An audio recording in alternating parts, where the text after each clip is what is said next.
اعوذ باللہ من الشیطان الرجیم۔ پناہ مانگتا ہوں میں اللہ کی شیطان مردود سے۔ بسم اللہ الرحمن الرحیم۔ شروع اللہ کے نام سے جو بڑا مہربان نہایت رحم والا ہے۔ دا باٹم لائن کے ناظرین کرام السلام علیکم۔ محترم ناظرین، ہم اپنی آج کی ویڈیو میں حضرت امام حسین علیہ السلام کے قاتلوں پر کیسے عذاب خداوندی اس دنیا میں آیا اس کا حوال آپ کے سامنے پیش کریں گے۔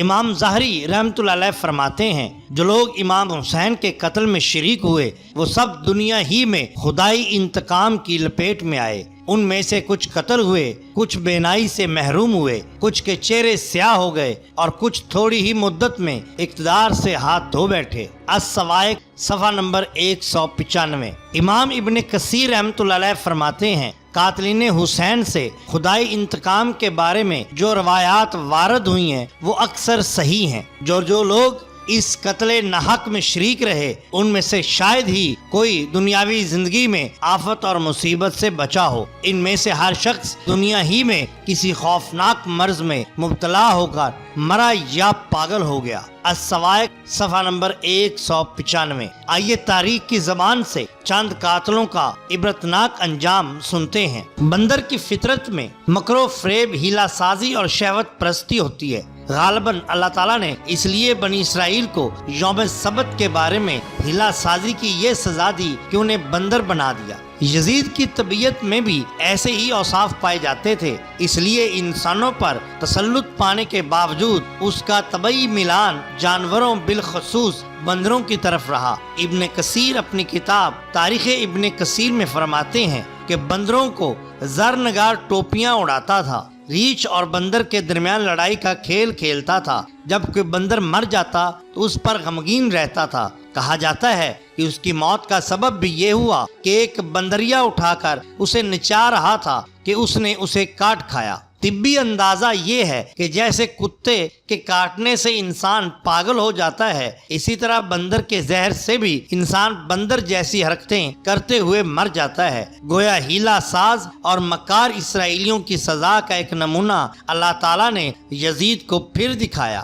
کیا اب بھی یقین نہیں آتا کہ اللہ تعالیٰ فرماتا ہے کہ بے شک میں بہت بڑا انتقام لینے والا ہوں۔ یزید کی حکومت 3 سال 9 ماہ رہی، پھر اس کے بیٹے معاویہ کو حکومت سونپی گئی، لیکن وہ بھی اس جابرانہ حکومت کا بوجھ برداشت نہ کر سکا اور 40 دن میں حکومت سے الگ ہو گیا۔ پھر علیحدگی سے 40 یا 70 روز کے بعد 21 یا 23 برس کی عمر میں اس جہان سے ہی لاولد رخصت ہو گیا۔ اس کی کوئی اولاد نہیں تھی۔ حیات الحیوان صفحہ نمبر 88-99۔ جس حکومت کو خاندانی اور مورثی بنانے کے لیے اتنے جتن کیے گئے وہ اتنی قلیل مدت میں ریت کی طرح ہاتھوں سے سرک گئی۔ یزید نے امام حسین اور اہل بیت کو بے دریغ تہتے کر کے آل محمد صلی اللہ علیہ وسلم کا نام و نشان مٹانا چاہا تھا، لیکن مالک الملک کو کچھ اور ہی منظور تھا۔ شہادت کے وقت امام حسین علیہ السلام کی سلبی نرینہ اولاد میں حضرت امام زین العابدین زندہ بچے تھے، جبکہ یزید کی موت کے وقت اس کی سلبی اولاد کی تعداد 20 تھی، جن میں 15 لڑکے تھے اور 5 لڑکیاں۔ آج حسینی سادات تو اسلامی ممالک کے گوشہ گوشہ میں آپ کو مل جائیں گے، لیکن یزید کی نسل اسی زمانہ سے ایسی نابود ہونا شروع ہوئی کہ آج روئے زمین پر آپ کو کوئی یہ کہنے والا نہیں ملے گا کہ میں یزید کی نسل سے ہوں۔ شبیر کے فرزند تو لاکھوں ہیں مگر ڈھونڈو بھی تو ملتی نہیں اولاد یزید۔ حافظ ابن کثیر نے تصریح کی ہے کہ سب ایسے ختم ہوئے کہ یزید کی نسل میں ایک بھی باقی نہ بچا۔ تاریخ ابن کثیر صفحہ نمبر 237-238۔ اللہ تعالیٰ نے بالکل سچ فرمایا کہ بے شک آپ کا دشمن بے نام و نشان رہے گا۔ قاتلین کو رون دیا گیا۔ یزیدی قاتلوں نے شہدائے کربلا کی لاشوں پر گھوڑے دوڑائے تھے۔ اللہ تعالیٰ کی طرف سے اسی دنیا میں انہیں اس کی سزا ملی۔ مختار ابن ابی عبید نے انتقام کا نعرہ لگایا۔ بہت سے لوگ اپنی تقصیروں کے داغ دھونے کے لیے اس کے ساتھ ہو گئے۔ انہوں نے کوفہ پر کنٹرول حاصل کر لیا۔ پھر انہوں نے قتل حسین میں شریک 6000 افراد کو بے دردی سے قتل کیا۔ قاتلوں میں سے سردار عمر بن سعد بھی شامل تھا اور شمر ذوالجوشن بھی۔ شمر ذوالجوشن کو تو خاص طور پر گھوڑوں کی ٹاپوں سے روندا گیا، کیونکہ شہدائے کربلا کی لاشوں کی بے حرمتی میں یہی شخص پیش تھا۔ السوائق صفحہ نمبر 198۔ سدی رحمت اللہ علیہ کا بیان ہے کہ میں کربلا میں ایک شخص کے یہاں مہمان تھا۔ مجلس میں یہ بات چل نکلی کہ جس نے قتل حسین علیہ السلام میں مدد کی موت سے پہلے گرفتار ہوا اور بدترین موت مرا۔ میزبان نے کہا بالکل غلط ہے، میں بھی شریک تھا، مجھے تو کچھ نہیں ہوا۔ یہ شخص آخر شب چراغ درست کرنے کے لیے اٹھا، چراغ درست کر رہا تھا کہ آگ نے اسے پکڑ لیا۔ آگ چلاتے ہوئے دریائے فرات میں چھلانگ لگا دی، لیکن آگ دریا میں بھی نہ بجھی، آخر مر گیا۔ سدی فرماتے ہیں کہ واللہ میں نے اسے دیکھا، لگتا تھا جیسے کوئلہ ہو۔ السوائق صفحہ نمبر 195۔ شہادت سے 3 دن پہلے امام حسین علیہ السلام اور صحاب پر پانی بند کرنے کا حکم جاری ہوا۔ کیا ستم ہے کہ جس رسول رحمت صلی اللہ علیہ وآلہ وسلم نے ذبح سے پہلے جانور کو بھی پانی پلانے کی تلقین فرمائی، اس کی امت نے اسی کی اولاد پر قتل سے پہلے پانی بند کر دیا۔ عبداللہ بن ابی حسین آیا اور بڑی سرمستی سے امام حسین سے کہا، حسین دیکھتے ہو پانی ہے، گویا وسط آسمانی ہے، واللہ اس سے ایک قطرہ بھی نہیں چکھے گا تو، حتیٰ کہ پیاسا مر جائے گا۔ اس پر امام علی پاک نے فرمایا، اے اللہ اسے پیاسا مار اور اسے کبھی نہ بخشنا۔ حمید بن مسلم کا بیان ہے کہ اس واقعہ کے بعد وہ بیمار پڑ گیا۔ میں عیادت کے لیے گیا، قسم ہے اس اللہ کی جس کے سوا کوئی الہ نہیں، میں نے اسے دیکھا، پانی پیے جاتا تھا، پھر کیا کر دیتا، پھر پینے لگتا، پیٹ بھر جاتا، پھر کیا کر دیتا، لیکن اس کی پیاس نہ بجھتی تھی۔ یہی اس کا حال رہا یہاں تک کہ اس کی جان نکل گئی۔ تاریخ طبری صفحہ نمبر 412 سے 415۔ بددعا کے نتیجہ میں دنیاوی سزا پوری ہوئی، اخروی سزا بھی انشاءاللہ ملتی رہے گی۔ امام حسین کا لشکر جب مغلوب ہوا تو آپ علیہ السلام گھوڑے پر سوار ہو کر فرات کی جانب چلے۔ ایک ابانی چیخا، تمہیں کیا ہوا؟ حسین اور پانی کے درمیان حائل ہو گیا، چنانچہ وہ اپنا گھوڑا بڑھا کر ساتھیوں سمیت رکاوٹ بن گیا۔ امام حسین علیہ السلام نے دعا کی، اے اللہ اسے پیاسا رکھ۔ ابانی نے تیر نکالا اور امام حسین علیہ السلام کے گلے میں پیوست کر دیا۔ امام حسین نے تیر کھینچ کر نکال دیا، پھر اپنے ہاتھ پھیلائے تو وہ خون سے بھر گئے۔ اس موقع پر امام حسین نے دعا کی، اے اللہ تیرے نبی کی بیٹی کے بیٹے سے جو سلوک کیا جا رہا ہے اس کی میں تجھی سے شکایت کرتا ہوں۔ تھوڑی ہی مدت گزری تھی کہ اللہ نے اس پر پیاس انڈیل دی۔ قاسم فرماتے ہیں کہ میں نے دیکھا کہ ٹھنڈا شربت، دودھ بھرے پیالے اور پانی کے مٹکے اس کے قریب دھرے ہوتے تھے اور وہ کہہ رہا ہوتا تھا، کم بختو مجھے پلاؤ، مجھے پیاس نے مار ڈالا۔ اتنا بڑا پیالہ جس سے ایک گھر والے سیر ہو سکتے تھے اسے پلایا جاتا، لیکن جو ہی پیالہ منہ سے ہٹاتے تڑپنے لگتا اور کہتا، کم بختو مجھے پلاؤ، مجھے پیاس نے مار ڈالا۔ واللہ جتنی مدت جیا یہی حال رہا، یہاں تک کہ اس کا پیٹ اونٹ کی پیٹ کی طرح بڑھ کر پھٹ گیا۔ تاریخ طبری صفحہ نمبر 450-455۔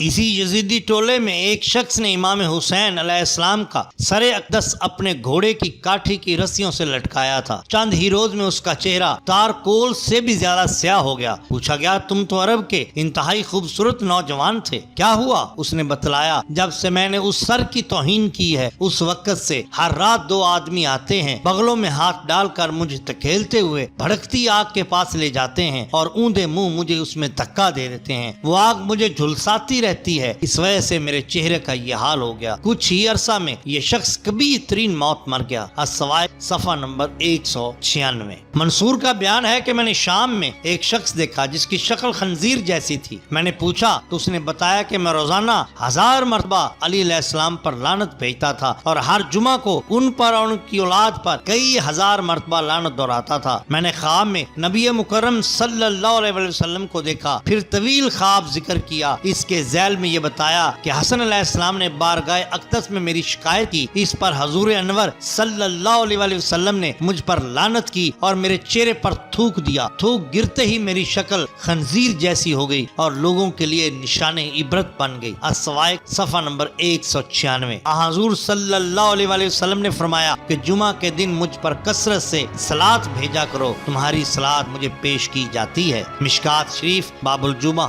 میدان کربلا میں ایک شخص گھوڑا دوڑاتا ہوا آیا اور امام علی پاک کے مقابل آ کھڑا ہوا، زور سے پکارا، کیا تم میں حسین ہے؟ امام حسین علیہ السلام چپ رہے۔ جب اس نے تیسری مرتبہ یہی پکارا تو آپ علیہ السلام نے اپنے صاحب سے فرمایا، اسے کہو ہاں یہ حسین ہے، تم کیا چاہتے ہو؟ کہا حسین تمہیں آگ کی بشارت ہو۔ فرمایا تم نے جھوٹ کہا، میں تو رب غفور اور شفیع مطاع کے پاس جا رہا ہوں، تم کون ہو؟ کہنے لگا میرا نام ابن حوزہ ہے۔ امام علی پاک نے یہ سن کر اپنے ہاتھ اتنے اوپر اٹھائے کہ ہمیں کپڑوں کے اوپر سے بغلوں کی سفیدی نظر آنے لگی۔ پھر آپ علیہ السلام نے اس کے نام کی مناسبت سے دعا کی، اے اللہ اسے آگ میں داخل کر۔ ابن حوزہ نے تیش میں آ کر آپ کی جانب گھوڑے کو ایڑ لگائی۔ درمیان میں ایک نہر تھی، گھوڑا بدکا، اس کا پاؤں رکاب میں پھنس گیا، خود نیچے آ رہا۔ اب گھوڑا جو بھاگا تو اسے بھی گھسیٹتے ہوئے ساتھ لے گیا۔ اسی بھاگ دوڑ میں اس کا سر پتھروں اور درختوں کے تنوں سے ٹکراتا رہا یہاں تک کہ وہ مر گیا۔ تاریخ طبری صفحہ نمبر 431۔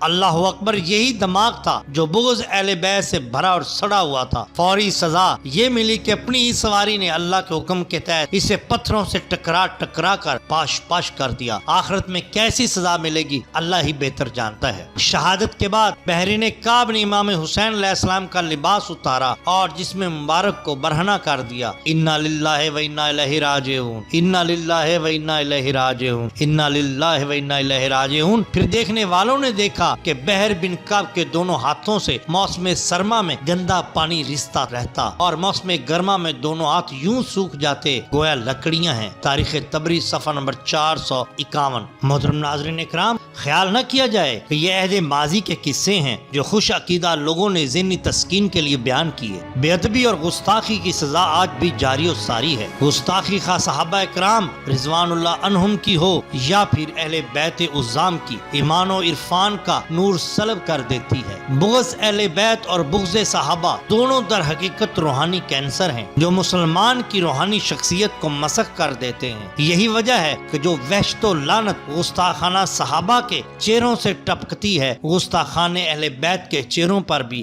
ویسی ہی پھٹکار برستی ہے۔ ایسے لوگوں کی صحبت سے طبیعت میں ایک عجیب سی بے چینی پیدا ہو جاتی ہے۔ اللہ تعالیٰ نے جنہیں ایمان و اعتدال کی دولت عطا فرمائی، وہ کبھی وقت نظر سے ایسے لوگوں کا جائزہ لیں تو انہیں پتہ چلے گا کہ ان کا دل اس حقیقت کی تصدیق کرے گا کہ گستاخوں اور بے ادبوں کا کیا حال ہوتا ہے۔ محترم ناظرین اکرام، اگر آپ کو ہماری یہ ویڈیو پسند آئی ہو تو لائک کیجیے، سبسکرائب کیجیے ہمارے چینل دی باٹم لائن کو، تاکہ ہم آپ کے لیے اور بھی بہترین ویڈیوز لا سکیں۔ اپنے دوستوں کا، گرد و نواح کے لوگوں کا بہت خیال رکھیے۔ اللہ اور اللہ کے رسول صلی اللہ علیہ وسلم سے بہت محبت کیجیے۔ آپ کا بہت شکریہ۔ اللہ حافظ۔